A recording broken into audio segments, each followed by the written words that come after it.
Selamat siang, para dewan juri yang saya hormati dan teman-teman sekalian yang saya banggakan. Perkenalkan, nama saya Syakila Nadik Azalfa. Pada kesempatan kali ini, saya akan mendongeng dengan judul Gunung Bintang.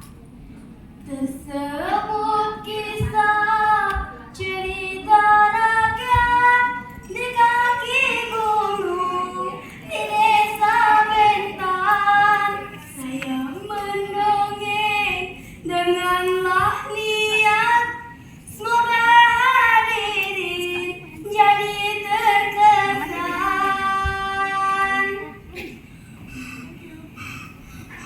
Rasakan ini!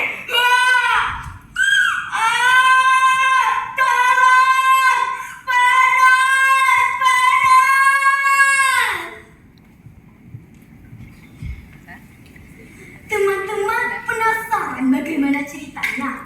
Silakan simak dongeng ini ya. Gunung Bintang yang berjarak 50 km dari kota Tanjung Pinang adalah satu-satunya gunung yang terdapat di Pulau Bintan. Begitu juga Gunung Demit sebenarnya belum bisa dimasukkan sebagai kategori gunung karena ketinggiannya masih di bawah 500 meter di atas permukaan laut. Di Gunung Bintan ini bukan hanya mempunyai nilai sejarah, tetapi banyak menyimpan khasanah cerita rakyat. Tepatnya di kaki gunung ini, di desa Bentan terdapat makam-makam keramat yang dipercayai sebagai makam Wan Bok Wan Malini dan makam lainnya yang dianggap keramat. Konon di gunung ini pernah ada 5 bersaudara pahlawan Melayu belajar ilmu kependekaran, yaitu Hang Tuah, Hang Jebat, Hang Kasturi, Hang Lekyu, dan Hang Lekir. Kononnya pula di gunung ini pernah menjadi pusat kerajaan Bentan yang terkenal dengan rajanya Iskandar Shah. Konon hiduplah seorang gadis yang berparas cantik dan berbudi bahasa yang bernama Bintan. Kecantikannya itu terkenal hingga sampai ke pelosok negeri. Hingga suatu ketika, seorang pemuda bernama Daik mengetahui kecantikan gadis yang bernama Bintan itu. Tersangat sukalah si Daik ini kepada si Bintan dan diperbuatlah si Bintan untuk menjadi istrinya.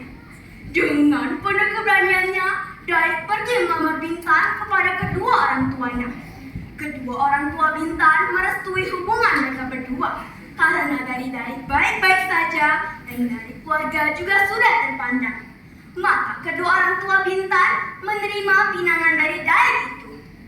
Syahdan, tibalah saatnya kedua mempelai itu menikah dengan meriahnya.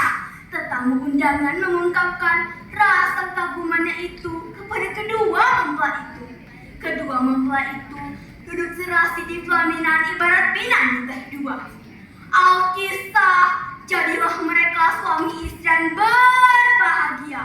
Susah, senang mereka lewati bersama sebagai asam garam hidup berumah tangga. Kebahagiaan itu makin bertambah karena kelahiran putra tercintanya yang kemudian diberi nama Demit. Demit anak yang lucu dan lincah, membuat orang suka melihatnya. Banyak sekali orang yang datang ke rumah keluarga bahagia itu.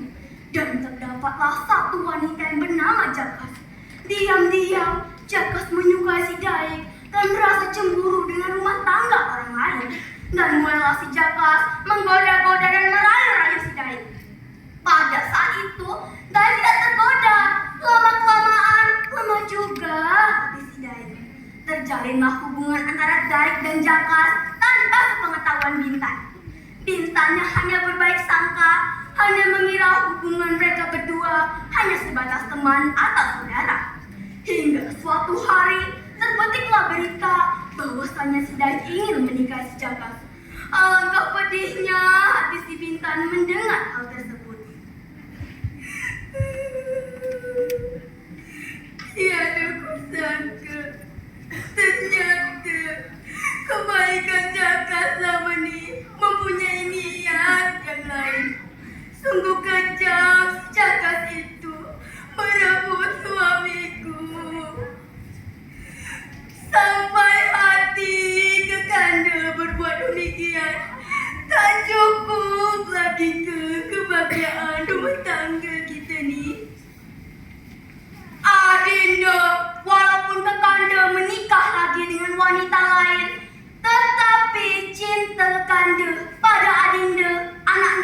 si Demit takkan berbelah bagi.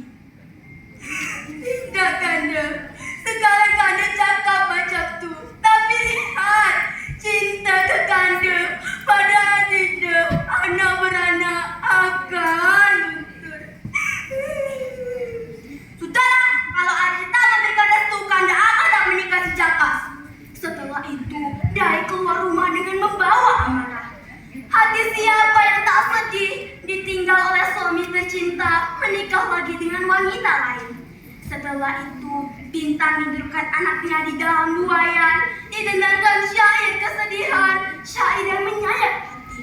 Di lain pihak, di rumahnya Jakas sedang memburuk-burukan dan menjelek-jelekan si Bintan. Benar, Kanda, si Bintan tuh bukan istri yang baik, tak pandai merawat suami, apalagi menyenangkan hati suami. Semenjak dia punya anak, seakan-akan diri Kanda tak diurus dia lagi. Demikianlah si Jakas memburuk-burukan dan menjelek-jelekan si Bintan. Tanpa disadari, Dai menjadi marah besar. Bintan selesai menidurkan anaknya di dalam buayan, segera mengambil kawah atau koli besar untuk memasak gambir. Entah kenapa pada saat itu Dai pulang ke rumah dengan membawa amarah. Terjadilah pertengkaran antara Dai dan Bintan. Dai yang tak bisa mengendalikan emosi, semua barang dilempar-lemparan dihancur-hancurkannya. Jakas pergi ke rumah Bintan untuk memanas-manaskan hati si Dai. Dai menjadi marah besar dan naik pitam.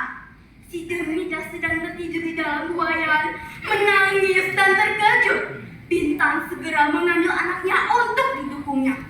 Belum lagi sempat didukungnya, karena amarah si Dai, Bintan terkejut dan terpelanting si Demit hingga keluar. Bintan berusaha mengambil anaknya, tetapi maksudnya itu dihalangi oleh Jakas. Setelah itu, terdengar guncangan yang sangat besar yang membuat mereka bertiga terkejut. Tas, tas, bom! Mereka bertiga keluar untuk melihat guncangan yang besar tadi. Karena kehendak yang maha kuasa, anak kita si Demit telah menjadi batu yang membantu bukit. Dawin, anakku. Dawin, anakku. Dawin. Entah kekuatan dari mana, Bintan menjadi marah besar. Diambilnya rebusan gambir yang mendidih tadi, disekopkan ke atas kepala Jakas. Rasakan ini! Tolong! Panas! Panas! Jakas pun tewas dan telah menjadi batu yang membentuk bukit. Dai yang melihat semua kejadian itu menjadi marah besar. Diambilnya serampang, hendak diselakakannya si Bintan. Setelah itu, terdengar guncangan yang sangat besar dan buat mereka berdua terpelanting. Bintan yang tak jauh dari tempat kejadian, Dai yang menghilang dari arah pandangan mata.